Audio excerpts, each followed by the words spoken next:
மறந்துவிடக்கூடாது. எனக்கு முதலமைச்சர் பதவி கிடைப்பதற்கு வாய்ப்பு இருந்தது.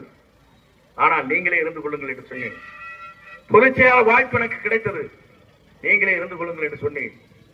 அதற்கு பிறகுதான் இத்தனை ஆண்டு காலத்திற்கு பிறகு 40 ஆண்டு காலம் உழைத்த என்னை ஒரே மணித்துளில் சாதாரண உறுப்பினர் கூட இருக்கக்கூடாது என்று தூக்கி எறிந்தவர்கள் இன்றைக்கு பவனி வந்து கொண்டிருக்கிறார்.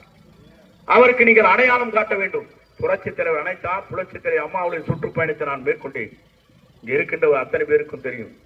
3 முறை உங்களை சந்தித்ததே கிடையாது. அம்மாவுடைய சுற்றுப்பயணத்தை முழுமையாக நாங்கள் ஏற்று அந்த பணிகளை ஆற்றினேன். நான் எதற்காக சொல்லினேன் சொன்னால், நம்மால் உருவாக்கப்பட்டவர்கள், நம்மால் வளர்க்கப்பட்டவர்கள், நம்மால் அந்த அடையாளம் காட்டப்பட்டவர்கள். 1979 இன்றைக்கு நான் சொல்லுகிறேன், மனமிட்ட இந்த ஆலயத்திற்கு முன்னால் ஒரு 2 வருடங்கள் நடைபெறுகிறது. அதிலே ஒருவர் இருக்கிறார். அவர் பெயரை சொல்ல விரும்பவில்லை, சகோதரரும் அவரும். அங்கே எங்கே இருக்கிறார் சொன்னால், அவரை பெயில் எடுப்பதற்கு நம்முடைய சப்கோர்ட் ஈரோடு கோர்ட் மூலமாக இங்கே சப்ஜெயிலை வைத்தோம். நான் அப்போது மாவட்ட செயலாளர், சட்டமன்ற உறுப்பினர், முழு பாதுகாப்பை அளித்தோம்.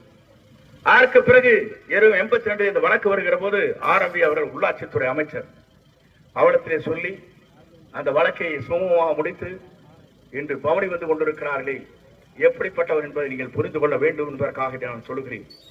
இதெல்லாம் நான் சொல்வதற்கு காரணம், ஒரு சின்ன இடத்திற்கு கொலை ஒரு வண்டி தடத்திற்கு நடைபெற்றிருக்கிறது என்று சொன்னால் நீங்கள் புரிந்து கொள்ள வேண்டும், எப்படி சமுதாயத்திற்கு ஒரு மாற்றத்தை உருவாக்க போகிறார் என்பதை நீங்கள் புரிந்து கொள்ள வேண்டும். நான் இதை சொல்வதற்கு காரணம், நீங்கள் தெரிந்து தெளிவாக, ஏன் நம்முடைய வெற்றி தலைவர் விஜய் அவர்களை நான் ஆதரித்தேன் என்று சொன்னால், ஒரே மணித்துளி என்னை தூக்கி எறிந்து விட்டார்கள். என்னை தாங்கி பிடித்தவர் அவர். இன்றைக்கு எனக்கு அடையாளம் காட்டியவர் அவர்.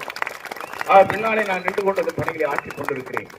எப்படி அம்மாவுக்கும் புரட்சித் தலைவருக்கும் பணியாற்றினேன், அதே போல என் உடலே ஓடுகிற ஒவ்வொரு ரத்தத்தையும் இந்த இயக்கத்திற்காக நான் சிந்துவேன்.